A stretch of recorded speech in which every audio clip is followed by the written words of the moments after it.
from the Opus Radio News Center, this is an Opus Radio News Update. Things in Cenla up and running once again. I'm Al Quartemont with your Opus News Update for Thursday. This latest bout with winter weather, not nearly as bad as last week's. Roads basically clear across central Louisiana. All roads and bridges back open by 8 this morning. If you are planning to head up north in Louisiana, might be prepared for some closures up there, especially near Shreveport and Monroe. You can visit this website, 511la.org, to get the latest closing information there. You can also dial 511 to get that same information. For our schools, both Rapides and Avoyelles Parish Public Schools open today, but in Rapides, they are giving parents an option. You can keep your children home with an excused absence. Same goes for the Cenla Christian Academy. Those that will be closed today include Grant Parish and the Avoyelles Public Charter School. As for the colleges, LSU Alexandria reopening at 8 this morning with regularly scheduled classes. LC resuming afternoon today. NSU is resuming its classes at 11 a.m. Classes at the Learning Center for Rapides Parish are resuming this morning, and Louisiana Tech is closed until Friday. In other news this Thursday, the town of Ball has a new mayor. Roger Toney sworn in as the interim mayor during a special meeting of the Board of Aldermen yesterday. A former alderman himself, Toney resigning his position with the Rapides Waterworks District No. 3 Board of Commissioners to take on this new position.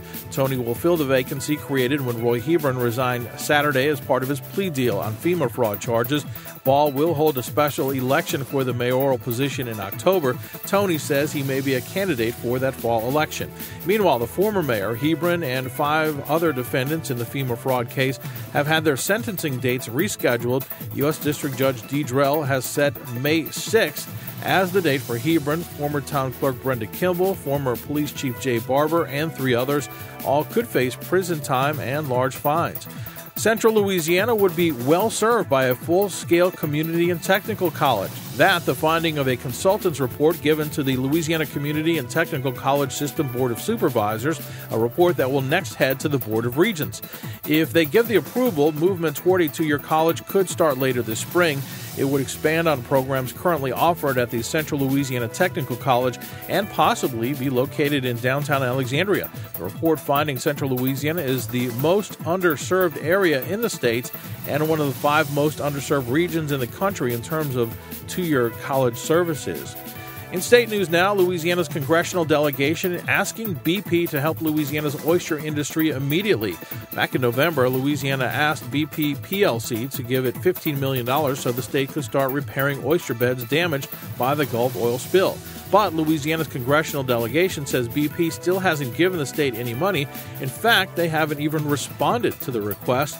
Senator Mary Landrieu saying the oyster beds need to be restored before the spring's spawning season. Oyster production has dropped off badly since the oil spill happened following that well blowout back in April. In a related story, the Obama administration says it supports the farming of fish in federal waters, but that it needs to be done in a safe and scientifically sound manner. The National Oceanic and Atmospheric Administration has laid out the policy framework for regulating aquaculture operations in coastal and offshore waters. The Obama administration has backed growing fish in pens and cages in the past, but the new guidelines are an important step toward improving fish farming in offshore waters.